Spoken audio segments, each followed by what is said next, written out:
warahmatullahi wabarakatuh. Om Swastiastu, Shalom, Namo Buddhaya, Salam Kebajikan. Perkenalkan, saya Kailanita Shailendra Putri SH selaku moderator untuk membuka acara ini dengan sebuah pantun. Nanti teman-teman mungkin bisa dijawab cakep ya. Naik delman menuju kota, bertemu rekan, penuh semangat berkarya. Mari kita mulai diskusi ini bersama demi tegaknya hukum di Indonesia. Baik, langsung saja kita beralih pada pemaparan pemateri pertama yang akan disampaikan oleh Bapak Dr. Muhammad Yusuf SHMH selaku Kepala Pusat Pelaporan dan Analisis Transaksi Keuangan dalam periode 2011 sampai 2016. Assalamualaikum warahmatullahi wabarakatuh. Waalaikumsalam warahmatullahi wabarakatuh. Dan semoga kita semua sehat dan bahagia selalu. Kalau kita bicara tentang perampasan aset ini, sebenarnya kalau merujuk kepada sejarahnya, tahun 2000-an itu sudah ada terakhir masyarakat internasional tentang sulitnya memberantas korupsi khususnya. Kenapa? Karena ternyata dari konvensi Vienna dan Palermo, salah satu buat mereka bisa tumbuh dan berkembang kejahatan ini karena punya modal, punya kekayaan, punya aset. Sehingga dia meneliti bagaimana caranya agar itu bisa dirampas.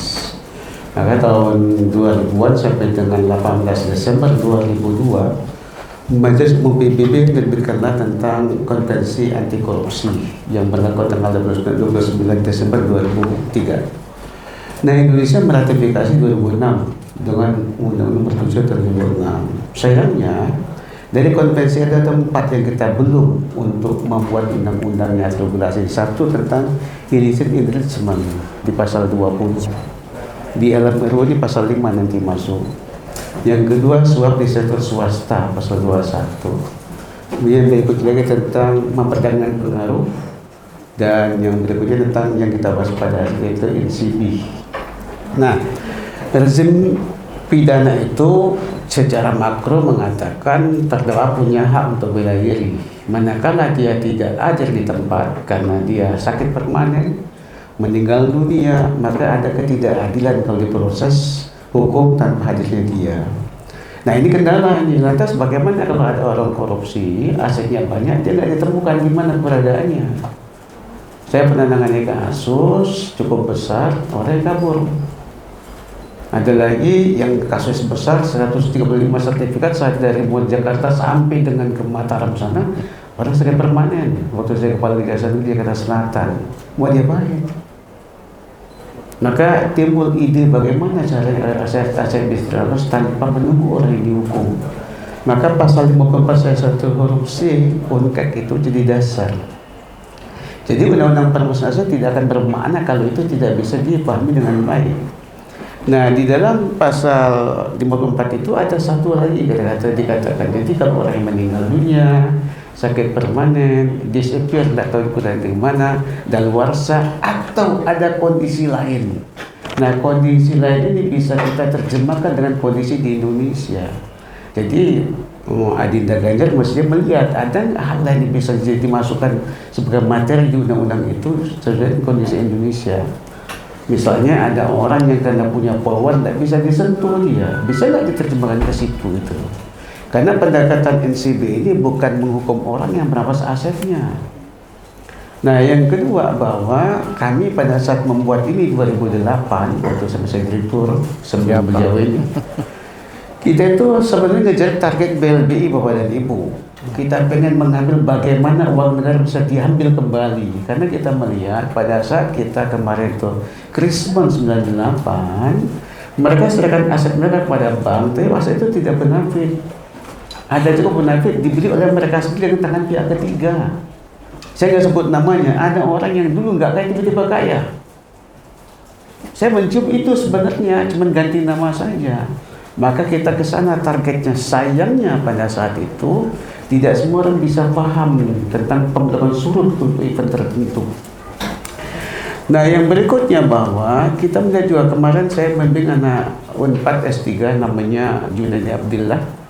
Dia menulis bagaimana illicit investment ini 80 LKPN yang diteliti, klasternya dengan triliun, ini negara-negara ya, triliun, ratusan miliar, puluhan miliar, dan miliar. Jelas nampak sekali signifikansi naik dari tahun ke tahun. Tapi tidak ada instrumen hukum bisa dipakai. KPK alasannya apa? Tidak ada undang-undangnya. Maka kalau kita melihat kondisi yang ada di KPK itu mestinya ini jadi prioritas undang-undang ini. Nah, maka kita masukkan di pasal 5 tentang tadi mempidanakan penambahan kekayaan secara tidak wajar. Kalau di Australia, waktu saya riset di sana, tempat waktu tulis disertasi, dia lebih luas dan unexplained wealth pun bisa masuk. Nggak cuma dipidana, kalau nggak wajar bisa diproses. Bedanya, kalau yang ini investment bisa penjara, pelakunya kalau ada, yang unexplained sudah tidak cukup dampas asetnya. Di undang-undang ini belum bicara tentang itu. Nah, ada lagi Adinda Ganjar yang saya kritisi. Ini kan berangkat dari konsep pidana. Pasal 54 itu, konvensi melawan korupsi itu pidana. Kok dalam RUU ini pendekatannya perdata? Dari pidana dulu, kemudian pra penuntutan, serta P21, di Jaksa tahap 2, di-over ke Jamdatun. Pertanyaan saya, bagaimana kalau ada aset ditemukan pada saat proses berjalan sidang itu? Berarti mengandalkan panitra. Pendekatannya berarti CB, ya kan? Konsekuensi beslah yang dipakai. Kalau pendekatan perdata berarti pendekatannya itu hukum formal pada saat negara menggugat aset tuh tanah sertifikat yang punya alat bukti sama mereka ada sertifikat, kita nggak ada. Jadi sistem pembuktian akan membenturkan kita kepada kesulitan. Lebih baik kalau menurut saya pidana saja. Kita masukkan situ rezim pembuktian terbalik. Dengan cara yang kedua, kalau ada kasus ditemukan barang-barang lain pada saat proses berjalan, langsung disita oleh jaksa. Jaksa punya power karena pidana pendekatannya. Tapi kalau pendekatan perdata tadi kendalanya, sistem pembuktiannya formalitas, yang kedepankan ada aspek formal seperti sertifikat. Tapi kalau pidana kan asal usul. Ini yang perlu Kemudian kalau pendekatan perdata nanti dia akan datang Pak, pakai pengacara, pakai siapa dia. Di perdata dibolehkan, tidak apa-apa. Pidana tidak boleh, ada SE, DMA. Untuk PK itu harus datang orangnya. Untuk peradilan harus datang orang, nggak bisa kalau nggak datang. Jadi kalau kita menggugat sekarang tanah aset atas nama tersangka A yang kabur, pendekatan perdata dia harus pengacara hadir nantinya itu. Tapi kalau pidana nggak bisa, harus dia yang datang. Nggak datang maka lebih gampang. Contoh tadi SE nomor 6 tahun 88 kalau nggak salah itu. Kalau ngajukan PK harus datang orangnya. Kalau peradilan harus datang orangnya. Perdata nggak ada seperti itu. Nah jadi kalau kita berangkat untuk efektivitas tentang RUU ini, menurut saya pertama pastikan dulu bahwa sistem pembuktiannya dipakai pendekatan yang mana. Yang kedua, rasanya aneh penelitian pidana tiba-tiba belok dia ke perdata. Nah kalau perdata nanti pada saat di persidangan, saya yakin jaksa akan kesulitan kok. Kemudian berikutnya lagi bahwa kalau cuma membahas RUU perampasan aset saja, sayang kalau tidak masukkan ketentuan illicit enrichment. Karena banyak di KPK itu kok. 84 LKPN diteliti sama Juni Abdullah, klasternya ada yang triliun, ratusan miliar yang tidak sebanding dengan penghasilan orang itu.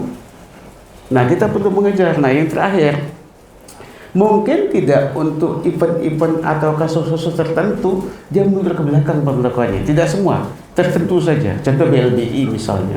Karena kalau tidak ya sangat disayangkan. Nah kemudian berikutnya lagi bahwa ternyata kan tidak seorang pemilih yang pendekatan NCB ini. Ada yang mengatakan pada saat ini dirancangkan jadi bumerang katanya. Kata mohon maaf beberapa yang mengaku di ahli hukum, tidak ada masalah. Yang kita lihat aset bukan orangnya. Kalau orangnya bisa dia ini asetnya kok. Aset dirampas dia tidak masuk penjara enggak. Nah ini perlu dikedepankan. Kenapa? Kampanye seperti adanya bumerang. Siapa itu kelompok orang-orang yang merasa terancam dengan undang-undang ini. Jadi ada amanah satu di pasal 541, kemudian rekomendasi FATF. Jadi tidak ada satupun alasan lagi bagi kita untuk menghindar dari ini gitu. Bangsa yang punya moral, kan kita kan punya Pancasila, punya agama, punya etika, punya adab. Begitu ratifikasi UNCAP, ya benar semua dong. Jangan seperti itu gitu loh. Masa orang bangsa yang punya moral kok begini caranya gitu. Jadi pertama yang biasa dirampas itu aset yang berasal dari kejahatan pidana. Ada profit of crime, proceed of crime, profit derived from proceed of crime. Jadi dari dapat pidana, dia mungkin dagangkan, dapat lagi untung, semua disita itu. Kemudian aset pengganti, perlu dimasukkan juga dalam RUU ini. Apa saja aset pengganti itu? Ada properti, ada rekening, barang berharga, atau perusahaan ini. Kemudian yang terkait dengan tindak pidana, seperti misalnya kalau kita lihat ada alat-alat untuk kejahatan, ada alat untuk memberikan fasilitas, misalnya kan dibuat akun, seperti kasus Labara Sitorus. Dia punya HPH, menampung uang dari publik yang sah, tapi satu sisi dia juga menyuruh orang-orang daerah situ mengambil kejutan, ditampung, dan duitnya masuk ke rekening perusahaan. Maka kita anggap rekening perusahaan tadi tainted, ternoda, rampas semua. Nah, kemudian unexplained wealth ini belum masuk dalam RUU ini. Perlu nggak dimasukkan? Menurut saya perlu. Sekali bersih-bersih. Nah yang paling akhir tentang limitasi 100 juta Adinda Ganjar. Kalau narkoba ini besar, ya. Kalau narkoba besar 100 juta ini, dia bisa, mohon maaf, bisa merusak banyak orang. Nah kemudian pendekatan di RUU ini bukan cuma korupsi. Seluruh tindak pidana ini ada contoh nyata. Jadi Kajari Jakarta Barat, bekas staf saya, telepon saya, Pak Yusuf, gimana? Aku bilang, ini ada kasus narkoba. Terus begitu sedang mati orangnya. Saya bilang bawa pakai Perma 1 2013 saja, ajukan. Nah di Perma 1 2013 itu bicara tentang kalau ada orang ngirim duit ke Indonesia di luar negeri atau di tempat lain, kemudian sang penerima itu melarikan diri karena takut ditangkap, maka rekening tadi uangnya bisa dirampas dengan Perma 1 2013. Saya bilang pakai itu analogi aja, karena jelas ada uangnya. Tapi kata hakimnya apa? Nggak diatur Pak. Jadi uang hasil narkoba dikembalikan pada ahli warisnya. Ini fakta nih. Jadi mungkin nanti judi bukan cuma dari korupsi, dari seluruh kejahatan. Supaya tadi sejalan dengan konvensi Palermo dan Vienna, mereka itu tidak punya modal lagi untuk menggerakkan organisasi kejahatannya. Saya kira itu. Terima kasih. Assalamualaikum warahmatullahi wabarakatuh. Di mana saat ini perkembangan penyusunan RUU perampasan aset dimulai kembali.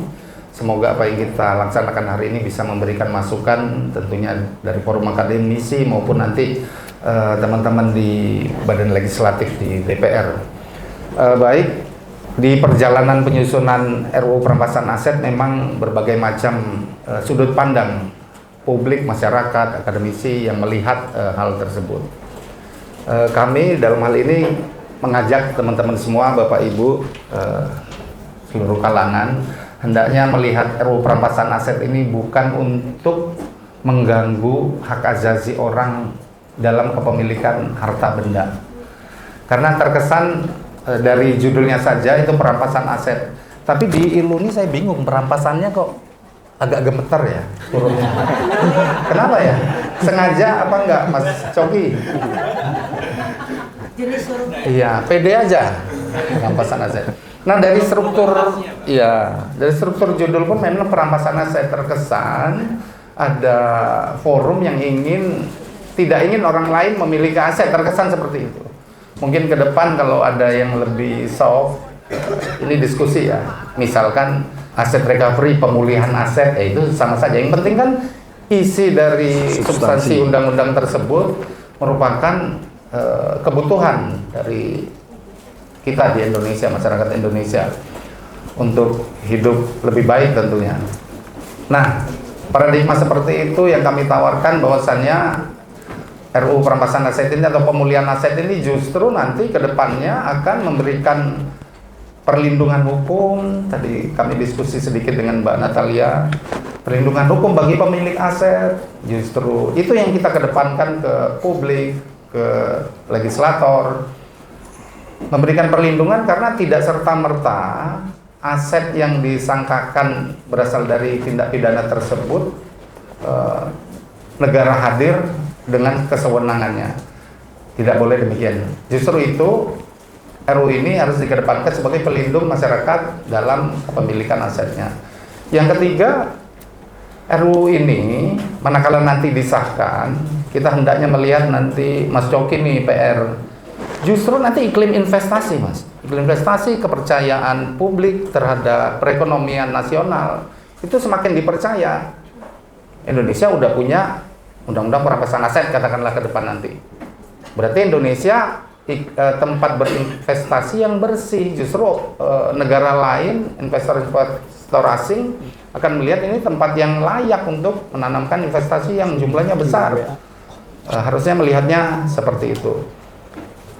Nah, itu terkait kacamata cara melihat sesungguhnya apa ini undang-undang perampasan aset.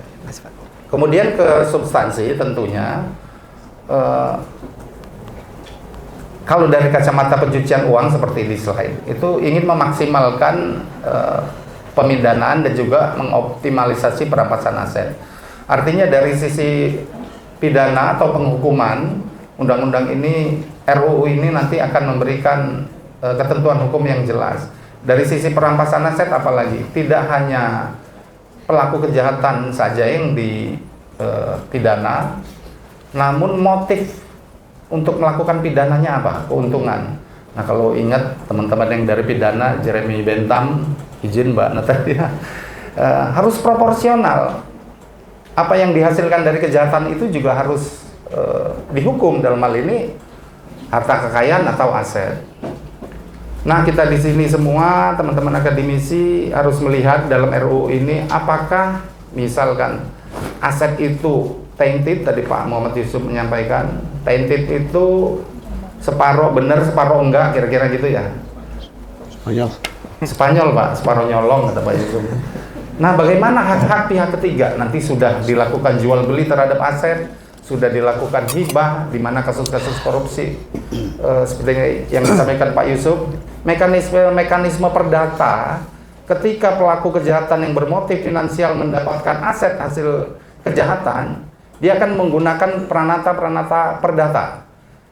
Hibah dia pura-pura baik, nanti jual beli dibikin backdate, atau melakukan legal arrangement. Teman-teman bisa dalami kendala-kendala dalam upaya perampasan atau pemulihan aset ini.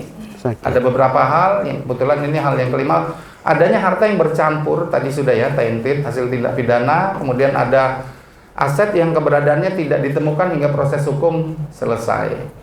Nah, kalau dalam kacamata pencucian uang, pelaku ini sedemikian rupa melakukan upaya agar aset hasil kejahatan itu tidak ada kaitannya dengan kejahatan yang dia lakukan. Artinya poin nomor 6 ini akan sulit bagi penegak hukum ketika proses pelaksanaan penegakan hukum berjalan, asetnya tidak ditemukan.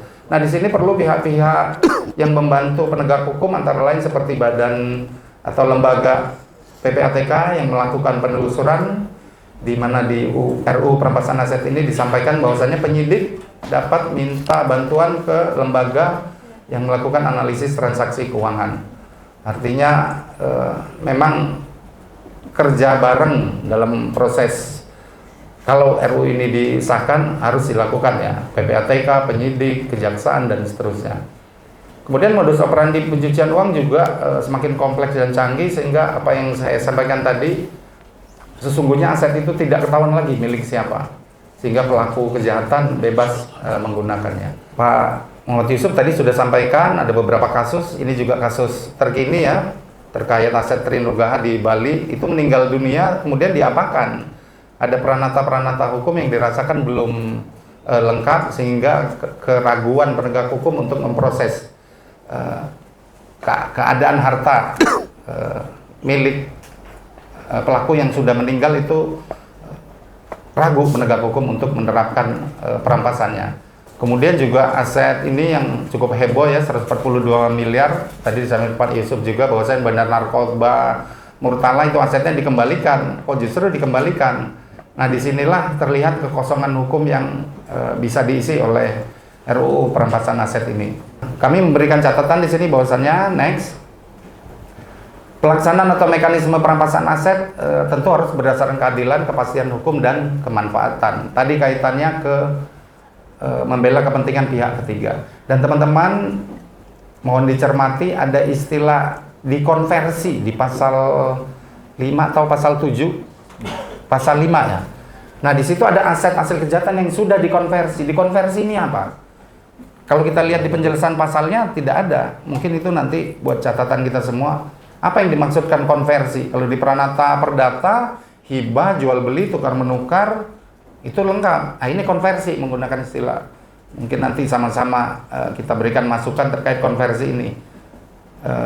Supaya tadi perlindungan pihak ketiga bisa dikedepankan. Kemudian hal yang kedua, menjamin perlindungan hukum terhadap pihak ketiga yang beritikat baik. Hendaknya di sini hukum acara tidak serta-merta penegak hukum ketika tersangka melarikan diri, terdakwa meninggal dunia, aset langsung dirampas. Misalkan adanya mekanisme kalau dia tersangkanya lari, ada mekanisme hukum yang ketat di situ. Jangan tiba-tiba tersangka lari, harta dirampas, jangan dong. Kalau di hukum acara kan paling tidak ada 30 hari, nanti silakan berapa harinya. Saya melihat kompleksitas kasus pada masa ini itu sangat tinggi, artinya dalam mencari orang mungkin kalau 5 hari kurang lah waktu cari. Kalau cari pasangan hidup terlalu cepat 5 hari ya. Nah, ini cari tersangka yang lari mungkin 30 hari, 60 hari itu butuh kajian-kajian dari kita semua. Yang artinya undang-undang ini harus tetap mengedepankan hak-hak asasi manusia tentunya, pasal 28A Undang-Undang Dasar 1945. Secara ide sebenarnya perampasan aset itu tepat gitu ya, bahwa ini respon terhadap temuan dari aset pidana yang tainted gitu, yang tercemar. Tapi kita lihat lagi ternyata safeguardnya harus dilihat secara holistik, di mana hukum acara pidana di Indonesia punya banyak tantangan, punya banyak masalah akuntabilitas. Kalau saya masyarakat sipil yang mengawal pembahasan RKUHP, sayangnya di RUU perampasan aset masih belum melihat bahwa kita punya hukum acara pidana, penyidik, penuntut umum, peradilan yang banyak sekali catatan bekerjanya tidak dengan akuntabilitas dan kemudian masuk begitu saja di dalam RUU perampasan aset. Nah, itu yang harus kita perhatikan safeguardnya seperti apa. Pertama adalah terkait dengan dasar hukumnya, bahwa tadi sudah disampaikan oleh Pak Yusuf, Pak Novian, bahwa ini kebaruannya ada di UNCSC sudah lama. Dia memperkenalkan ada mekanisme bahwa pemulihan aset adalah hal yang paling penting, salah satu prinsip paling penting dalam penegakan hukum. Nah, lalu kemudian tapi yang perlu kita sama-sama pahami gitu ya, bahwa konsep perampasan aset itu sebenarnya dari dua pihak. Sebelum dia masuk kepada non-conviction base, yang pertama kali dilakukan adalah penelusuran aset untuk melindungi legitimate party dan juga kepada korban. Nah, ini kita nggak bisa melihat perampasan aset hanya dari satu sisi RUU perampasan aset. Kita lihat terlebih dahulu hukum acara pidananya. Apalagi dengan sekarang momentumnya revisi Kitab Undang-Undang Hukum Acara Pidana. Bahwa penyidik nggak terbiasa untuk melihat dimensi ekonomi dari suatu tindak pidana. Kalau tadi misalnya Pak Yusuf sampaikan concernnya ini tidak hanya untuk tindak pidana korupsi, tindak pidana yang punya dimensi keuntungan, organized crime harusnya juga bisa dilihat. Nah, sayangnya kita punya kendala mendasar di mana terkait dengan penyitaan di dalam RKUHP dan di dalam KUHP dan KUHP masih terbatas dalam konteks instrumen tindak pidana, tidak untuk memulihkan asetnya. Lalu kemudian berkaitan dengan korban, di mana berkaitan dengan perampasan aset untuk ganti kerugian kepada korban karena dia yang parti yang paling berdasarkan UNCSC adalah parti yang harusnya pertama-tama dilindungi. Kita belum punya di dalam hukum acaranya sendiri kesadaran dari aparat penegak hukum melihat kerugian korban adalah bagian yang integral dalam sistem peradilan pidana. Nah, ini instrumen yang harus kita kuatkan tidak hanya pada RUU perampasan aset tapi juga pada Kitab Undang-Undang Hukum Acara Pidananya sedang direvisi.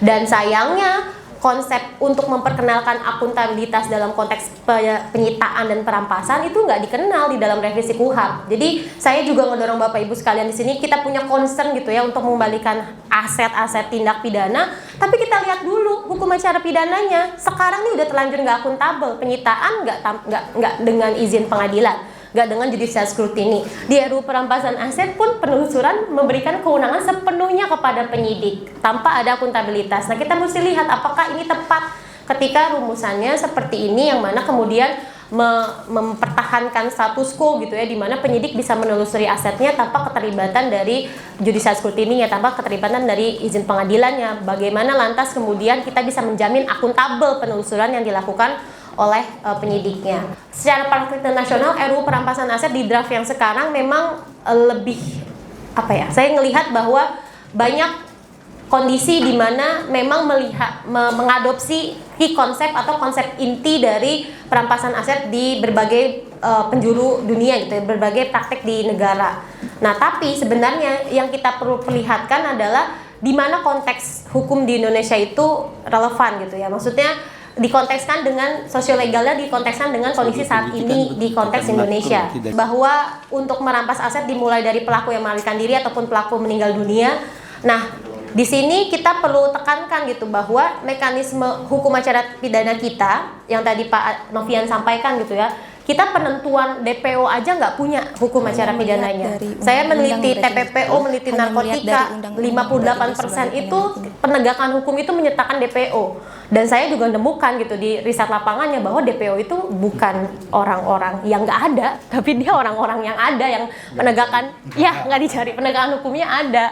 Nah, kita juga mesti aware sebelum nyampe di titik di mana boleh merampas aset dari pelaku yang melarikan diri, aturan terkait dengan melarikan diri sendiri pun nggak akuntabel. Siapa sebenarnya yang menentukan siapa list DPO ini? Selama ini hanya di penyidik, kita nggak pernah tahu. Bahkan ketika di follow up ke penuntut umum nggak tahu list DPO. Bahkan penegakan hukumnya misalnya narkotika dan TPPO yang saya teliti, nggak ada kewajiban dari siapapun dari otoritas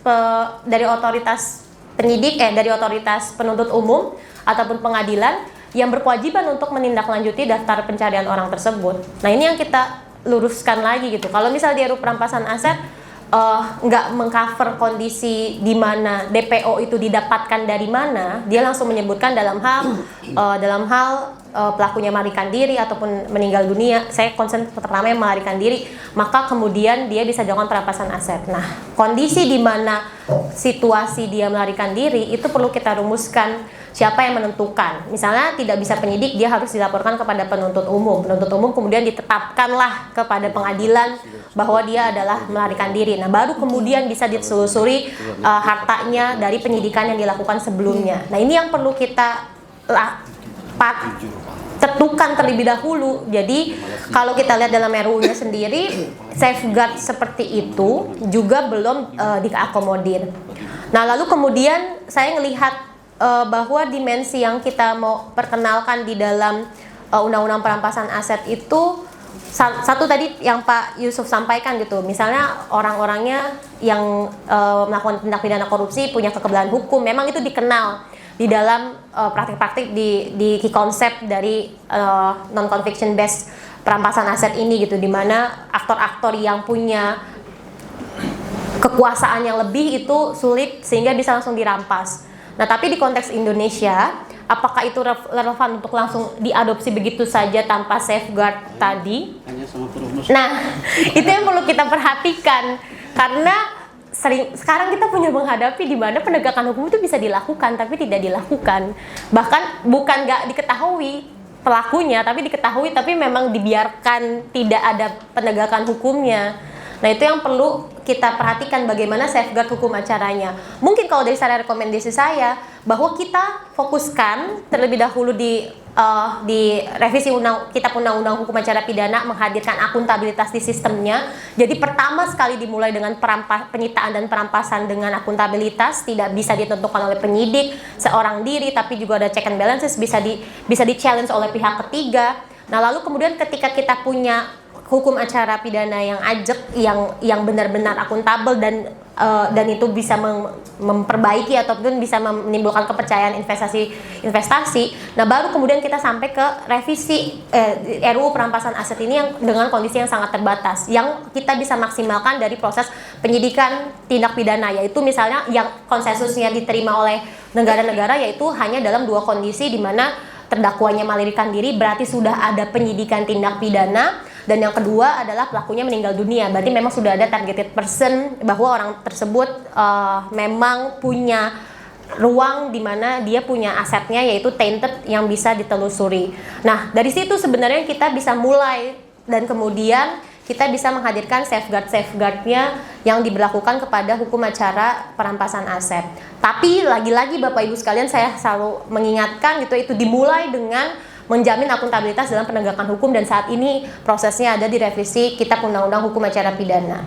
Bahasan tentang hukum acara pidana itu relevan untuk dikaitkan dengan revisi dengan RUU perampasan aset, karena kita nggak bisa melihat ini dihilang konteks, dan di RUU perampasan aset di draft yang sekarang ada permasalahan ketidakjelasan rumusan terkait dengan jenis aset yang bisa dilakukan perampasan. Kalau kita lihat di dalam konsepnya, key konsep tentang non-conviction based perampasan aset ini disebutkan bahwa yang bisa dirampas adalah aset dari hasil tindak pidana, baik langsung ataupun tidak langsung. Dan yang kemudian yang kedua adalah instrumentalis atau harta yang digunakan untuk memfasilitasi tindak pidana.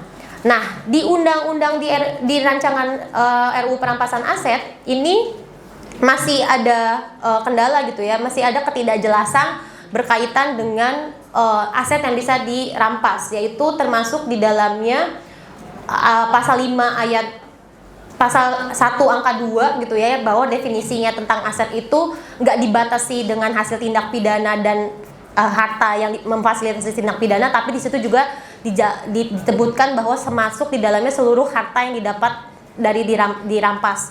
Nah, lalu kemudian catatan juga adalah di pasal 5 ayat 1 huruf C, di mana dia juga adalah aset lain yang milik pelaku, walaupun disebutkan bahwa dia sebagai aset pengganti dari aset yang dirampas, sebagai pengganti dari aset yang dirampas.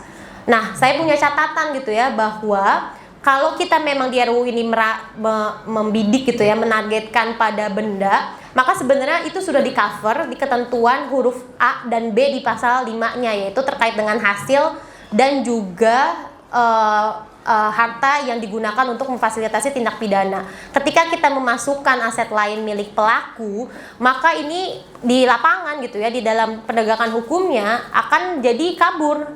Apakah dia maksudnya adalah untuk merampasan aset untuk pemulihan kerugian tindak pidana, ataukah memang akhirnya kita punya jadi tantangan bahwa ini ditujukan untuk semua bentuk tindak pidana merampas aset pelakunya. Padahal ini adalah berkaitan dengan filosofis di awal yang tadi saya suliskan, bahwa filosofis yang di awal, orang tidak boleh diuntungkan dengan hasil tindak pidananya, dan fasilitas yang digunakan untuk melakukan tindak pidana itu tidak digunakan seterusnya untuk melakukan tindak pidana. Jadi hanya dua hal tersebut. Nah, kalau misalnya kita membidik aset milik pelaku tanpa ada jaminan itu untuk membidik keuntungannya, maka sebenarnya akhirnya kita punya double jeopardy gitu ya. Di satu sisi ada ketentuan pidana yang dilekatkan kepada pelaku, dan kemudian ada penelusuran harta yang sebenarnya tidak dikaji dalam konteks hasil tindak pidana dan fasilitas untuk melakukan tindak pidana.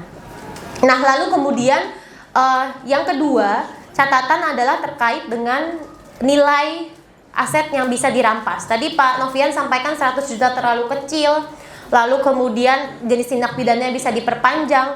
Nah, saya paham concernnya bahwa sebenarnya keuntungan tindak pidana bisa didapatkan dari berbagai jenis tindak pidana, tapi kalau kita lihat di kondisi penegakan hukum di Indonesia saat ini dan kita dikaitkan dengan praktik luar negeri, maka sebenarnya jenis tindak pidana bisa yang difokuskan pada tindak pidana organized crime yang punya dimensi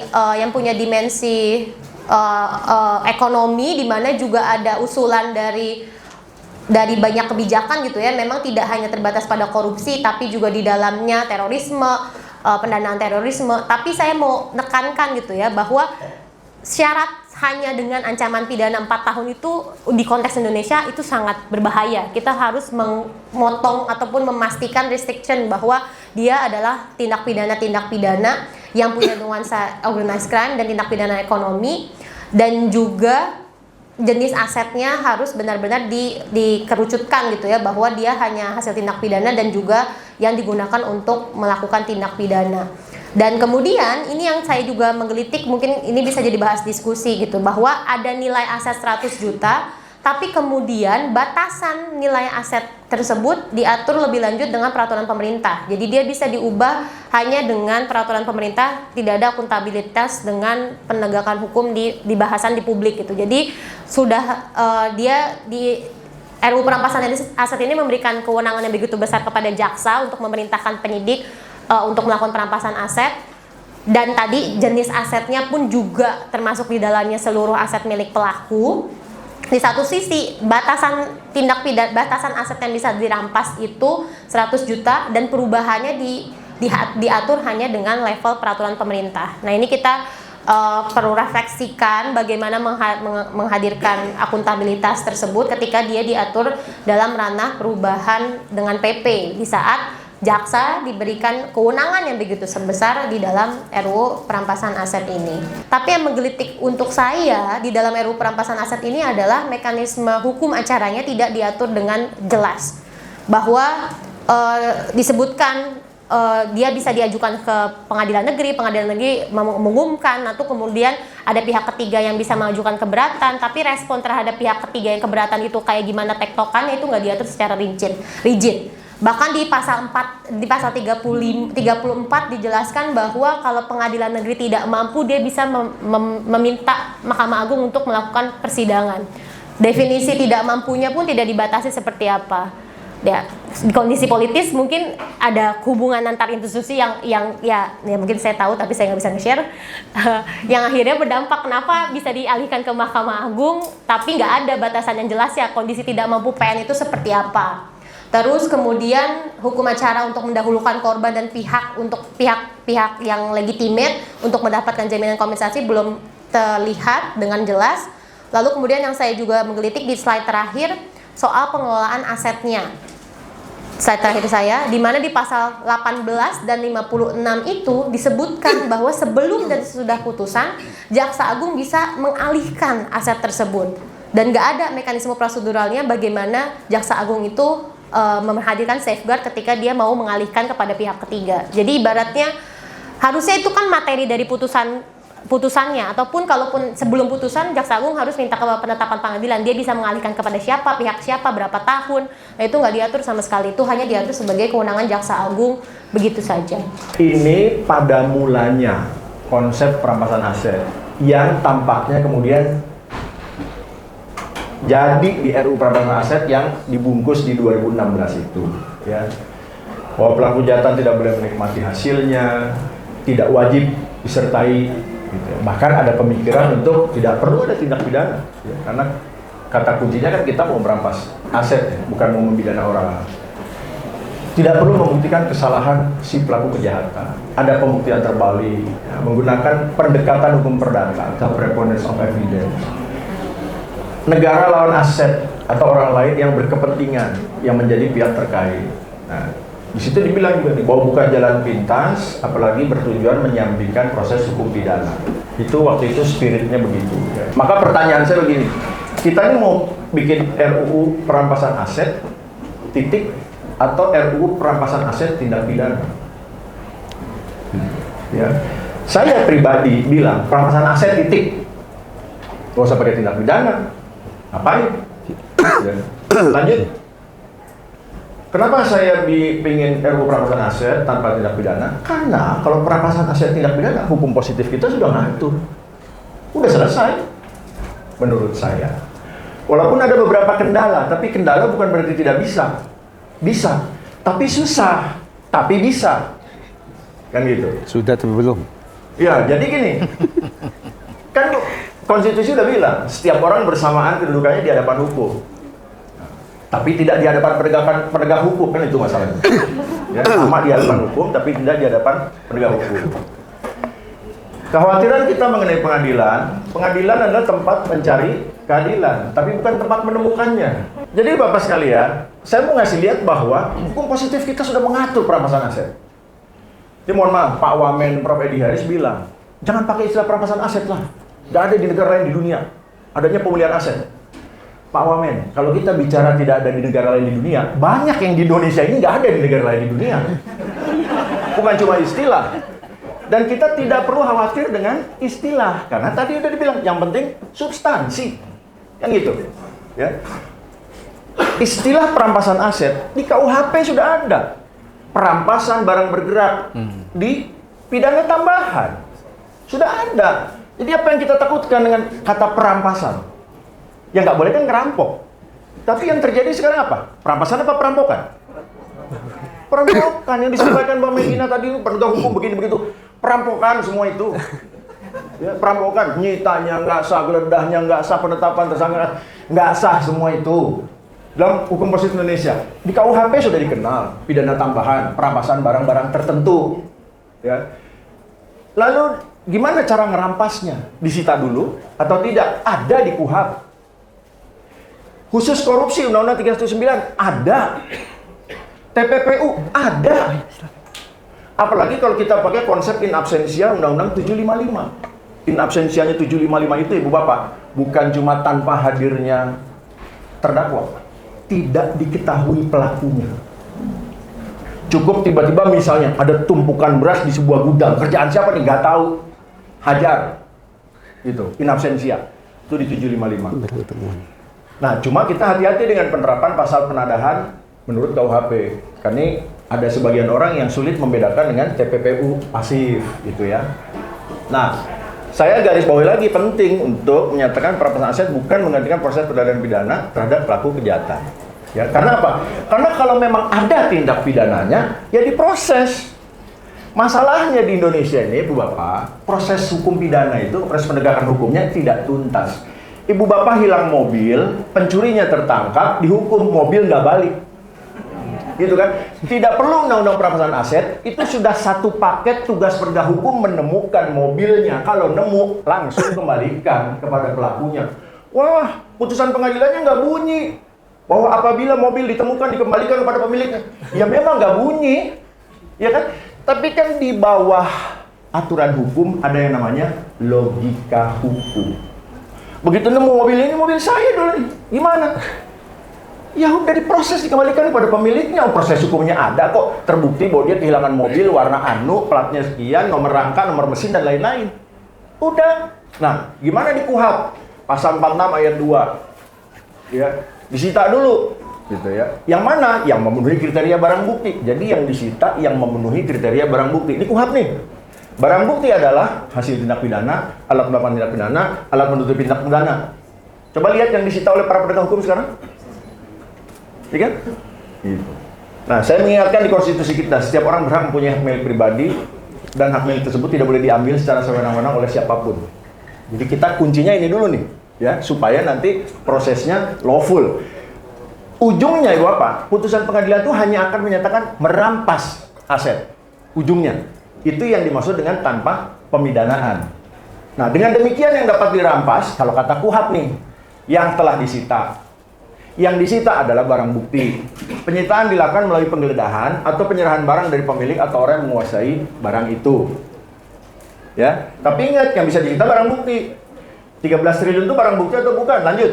Nah, benda yang dilakukan sitaan dan perkara perdata pilot dapat disita untuk kepentingan penyidikan, penuntutan, mengenai perkara pidana sepanjang menuntutan. Ini kan hebatnya hukum pidana kan? Ya kan? Penyelesaian menurut hukum lain tidak dapat menghentikan proses hukum pidana bekerja. Apabila memang ada tindak pidananya. Lanjut. Nah, sekarang bagaimana perampasan aset dalam tindak pemberantasan korupsi? Sudah ada juga, lanjut. Ya. Ini sudah ada pasal 18 ayat 1. Lanjut. Nah, yang saya mau garis bawahi begini. Kan ada pasal yang menyatakan kalau tersangka meninggal di penyidikan, kalau terdakwa meninggal di pengadilan, tapi kerugian keuangan negara sudah nyata. Terus diapain? Gugat perdata. Makanya di kejaksaan ada jamdatun. Tapi pasal itu cuma bisa dilaksanakan terhadap kejahatan korupsi yang merugikan keuangan negara alias pasal 2 pasal 3. Karena jelas dibilang dalam hal kerugian keuangan negara nyata. Berarti pasal 2 pasal 3. Bagaimana kalau pejabat penerima suap meninggal? Perkaranya gugur. Ada kerugian keuangan negara? Nggak ada. Itu uang suap. Nggak ada uang negara di situ.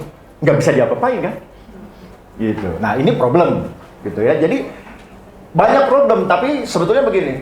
Kita cari jalan keluar atas titik-titik kecil sebetulnya ya. Lanjut.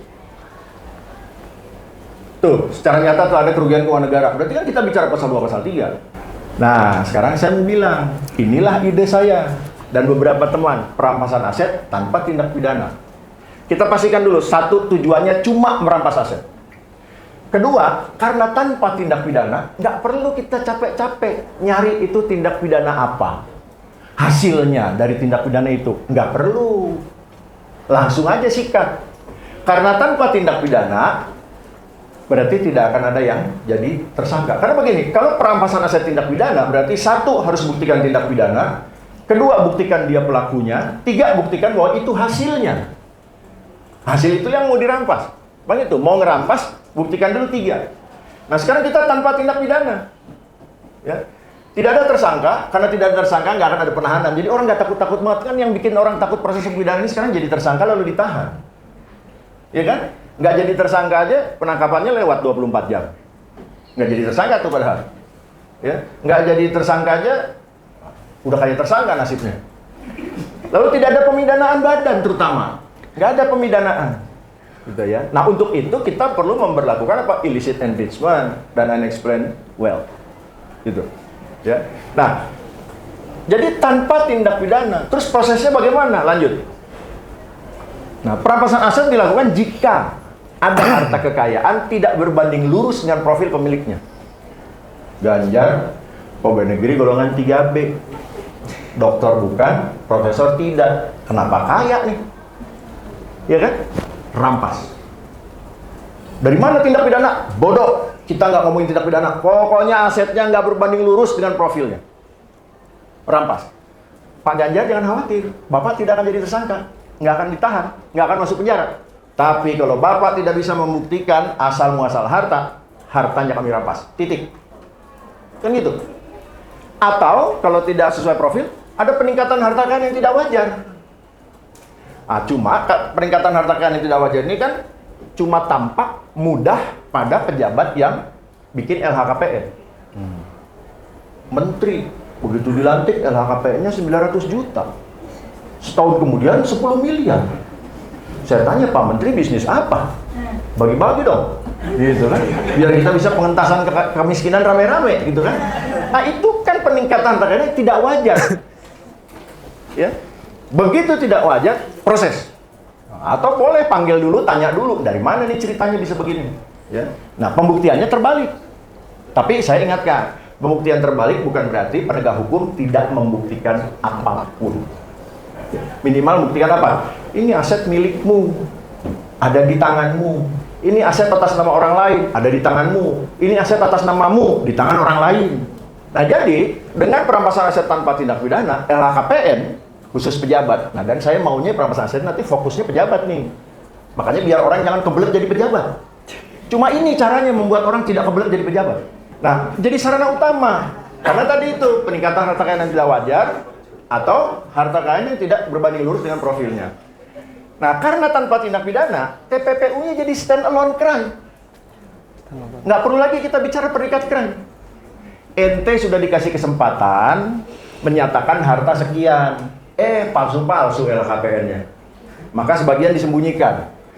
Apabila suatu saat di kemudian hari harta yang disembunyikan itu ketahuan punya dia dan nggak ada di LHKPN, yang disembunyikan itu otomatis jadi TPPU dan akan membawanya ke penjara. Gitu. Kalau lalu hartanya diapain? Hartanya dirampas. Jadi rugi dua kali dia.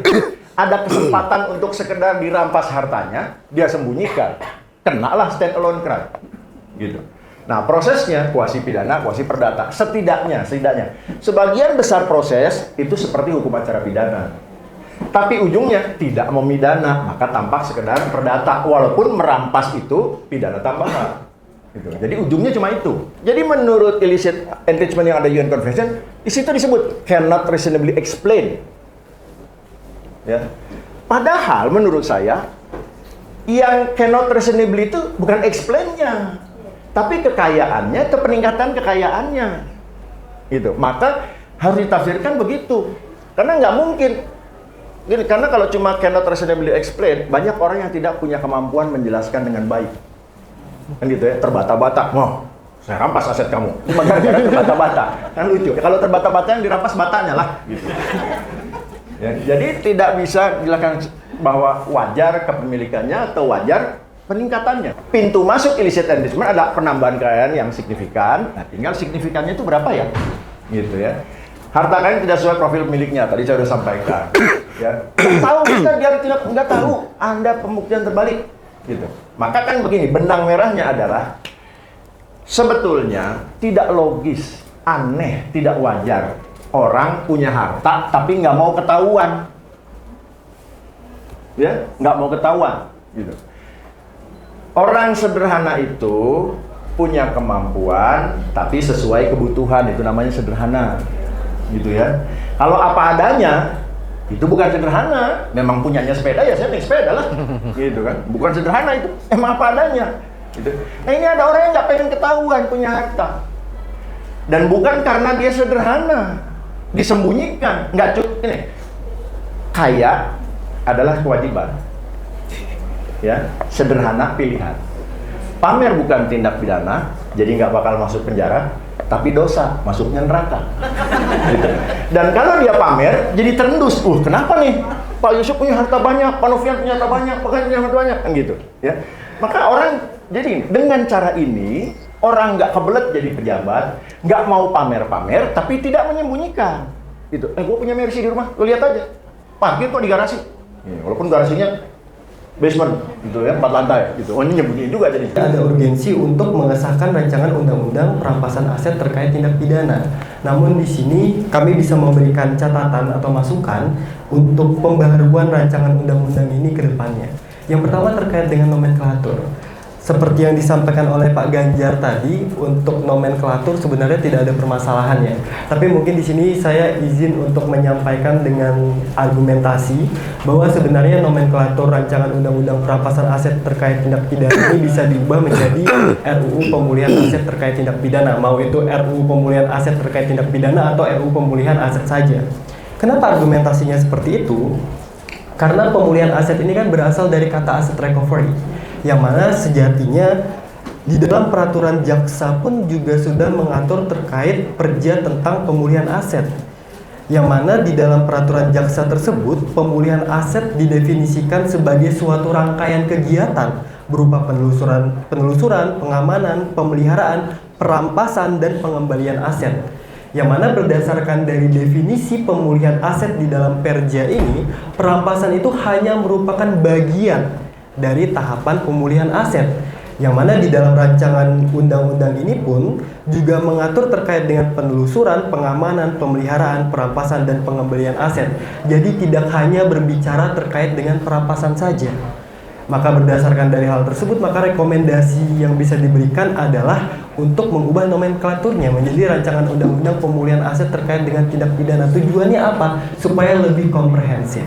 Baik, catatan kami yang kedua adalah terkait dengan upaya mengamankan aset terkait tindak pidana, yang mana tindakan yang dapat dilakukan oleh aparat penegak hukum di dalam RUU ini ada 3 tindakan. Yang pertama, penghentian transaksi keuangan, pemblokiran, dan juga penyitaan. Yang menjadi hal yang menarik bahwa sebenarnya ketiga tindakan ini bukan merupakan hal yang baru ada di dalam rancangan undang-undang perampasan aset, tapi ada di peraturan perundang-undangan lainnya. Yang menjadi permasalahan di sini adalah definisi ketiga dari istilahnya ini tidak seragam antara peraturan perundang-undangan yang satu dengan peraturan perundang-undangan yang lain. Yang mana hal ini perlu untuk diperhatikan apakah ini perlu diharmonisasikan atau tidak agar kedepannya tidak terjadi kebingungan dalam pelaksanaan penegakan hukum, karena definisinya setiap peraturan perundang-undangan berbeda. Bahkan di daftar inventarisasi masalah karena pemblokiran aset ini masuk ke dalam rekomendasi upaya paksa baru, itu definisinya juga berbeda. Yang mana hal ini penting untuk memastikan prinsip dasar sebenarnya Bapak dan Ibu terkait dengan penegakan hukum yang sebenarnya itu harus menghormati hak asasi manusia, yang mana dalam hal ini adalah hak milik individu itu sendiri. Selanjutnya di sini terkait konsep perampasan aset dalam rancangan undang-undang perampasan aset terkait tindak pidana. Yang mana definisi perampasan aset di dalam rancangan undang-undang ini adalah upaya paksa berupa pengambil alihan aset hasil tindak pidana berdasar putusan pengadilan tanpa harus menunggu vonis pidana terhadap pelaku, atau konsepnya adalah non-confession based asset forfeiture. Yang mana apabila kita membaca rancangan undang-undang ini secara komprehensif, orientasi penggunaan rancangan undang-undang ini adalah untuk kepentingan negara. Sedangkan apabila kita mengacu pada konsep pemulihan aset itu adalah mengembalikan aset kepada negara atau pihak yang berhak. Yang mana di sini ada nomenklatur lain, pihak yang berhak, yang seharusnya bisa dipertimbangkan untuk diakomodir melalui undang-undang ini. Saya bisa memberikan contoh kasus First Travel, yang mana itu putusan nomor 365 PK/Pitsus/2022, yang mana dalam putusannya majelis hakim ini memerintahkan bahwa aset dari First Travel ini dikembalikan kepada korban, bukan kepada negara. Harapan dari kami atau rekomendasi dari kami, RUU ini perlu memastikan bahwa perampasan aset ini tidak hanya untuk kepentingan negara, tapi juga bisa digunakan atau diimplementasikan juga untuk kepentingan korban atau pihak yang berhak. Baik, terkait dengan batas minimum. Saya pahami sebelumnya beberapa pemateri sebelumnya sudah menyinggung terkait dengan batas minimum ini. Mungkin saya di sini hanya sekedar untuk menambahkan bahwa terdapat 2 catatan kritis dari penetapan ambang batas minimal ketentuan 100 juta ini. Yang pertama, konsep pembatasan minimal 100 juta ini sejatinya bertentangan dengan prinsip bahwa pelaku kejahatan itu tidak boleh memperoleh keuntungan sekecil apapun. Yang mana 100 juta ini kalau menurut saya sih nilai yang sangat besar. Sehingga di sini perlu untuk dipertimbangkan kembali apa urgensi untuk menetapkan batas minimal 100 juta. Yang mana hal ini menjadi potensi celah hukum bagi pelaku dengan nominal kejahatan di bawah 100 juta. Yang mana rekomendasi kami di sini adalah hapus atau memberikan argumentasi atau revisi mengapa ketentuan terkait 100 juta ini harus dipertahankan, dan ini harus disosialisasikan juga kepada masyarakat supaya masyarakat memahami apa urgensi terkait dengan ketentuan ini dipertahankan. Baik, catatan kami yang selanjutnya di sini terkait dengan kembali hukum acara perampasan asetnya lagi. Nah, di sini apabila kita melihat di dalam rancangan undang-undang ini juga mengatur terkait dengan isi putusan. Yang mana hal ini menarik bagi kami karena setidaknya di dalam rancangan undang-undang ini putusan tentang perampasan aset itu memuat beberapa hal. Yang pertama identitas aset, permohonan, alat bukti, daftar hukum, dasar hukum, dan juga biaya perkaranya. Yang mana apabila kita cermati lebih dalam, di sini ada beberapa catatan penting yang bisa kami berikan.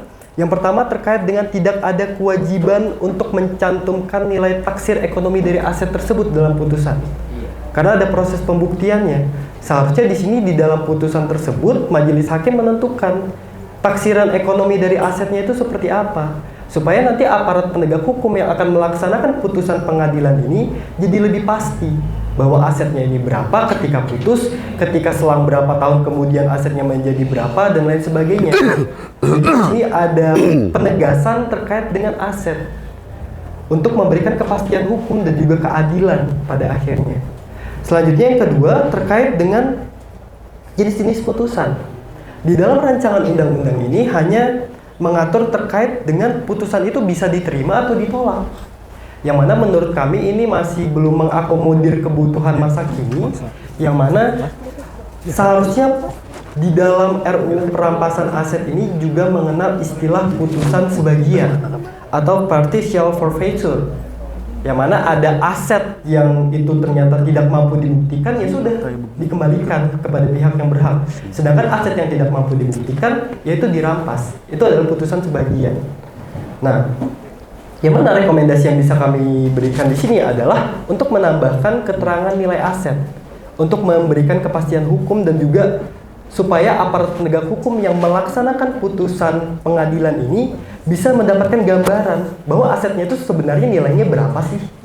Bukan tafsir dari siapa, misalkan dari media atau mungkin dari penuntut umum atau mungkin dari penyidik dan lain sebagainya. Itu kan akan menimbulkan multitafsir jadinya. Bingung mau nilai asetnya itu menggunakan pandangan dari siapa nih pada akhirnya. Ketika RUU perampasan aset ini dilaksanakan, undang-undang MLE apa yang harus digunakan dan mekanismenya seperti apa. Dan itu yang menurut kami belum mampu diakomodir di dalam rancangan undang-undang ini, yang harapannya bisa menjadi catatan untuk bisa diselesaikan sebelum rancangan undang-undang ini bisa disahkan di masa yang akan datang. Karena hal ini menjadi penting, karena perbedaan sistem hukum yang digunakan antar negara, contohnya pada Singapura, mereka juga memiliki MAKMA, yang mana MAKMA di Singapura ini mengatur terkait MLE dalam ranah hukum pidana juga. Implikasinya apa? Permohonan MLE kita bakal ditolak karena berbeda sistem hukum. Itu yang menjadi permasalahan yang perlu diselesaikan sebelum undang-undang ini disahkan ke depannya menurut kami. Mungkin itu dari saya, kurang dan lebihnya mohon maaf. Saya akhiri, wassalamualaikum warahmatullahi wabarakatuh.